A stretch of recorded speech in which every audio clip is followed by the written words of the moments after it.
আজ আমার মিনি ব্লগে সবাইকে চেরি চেরি ওয়েলকাম। আশা করি সবাই ভালো আছে। তো আমার গাছে না এইটুকু গাছে অনেকগুলো চেরি হয়েছে। তো আগের দিনে চেরিটা ছেলে মেয়ে খেয়ে নিয়েছে, কিন্তু এই চেরিটা আজকে আমি ভাবছি দোকান যখন খুলবো দোকানে পুজো দেবো। তো গণেশ ঠাকুরকে আজ চেরি দিয়ে পুজো দিলাম, তারপরে আমি দোকানটা সুন্দর করে খুলে দিয়ে বাড়িতে আসলাম। বাড়িতে এসে তারপরে আবার দোকানে গেলাম, গিয়ে ভাবলাম যে আজকে চেরিটা আমি খেয়ে নিই, প্রসাদ তো আজকে আমি খাই। তো কি বলবো, এই চেরিটা মুখে দিয়ে আমার যা মনের ফিলিংস।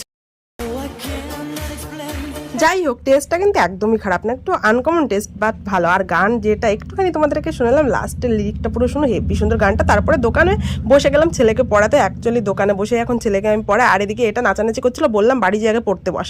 তো বাড়িতে চলে গেল, যেয়ে পড়তে বসলো। তারপরে আমাদের এখানে ছিল আজকে হাটবার, তো হাটের থেকে আমি বাজার করলাম 2টো টমেটো, একটা গাজর, একটা ক্যাপসিকাম, 1 কিলো আলু আর লঙ্কা আর হল। এই ছিল আজকে আমার হাটের বাজার। কিন্তু রাত হয়ে গেল, দোকানটা বন্ধ করলাম। সত্যি কথা বলতে দোকান বন্ধ করতে সব থেকে বেশি আমার কষ্ট হয়। তারপরে বাড়িতে ফ্রেশ হয়ে এখন রান্না বান্না করবো। Tata bye bye. পরের ব্লগে আবার সবার সঙ্গে দেখা হচ্ছে।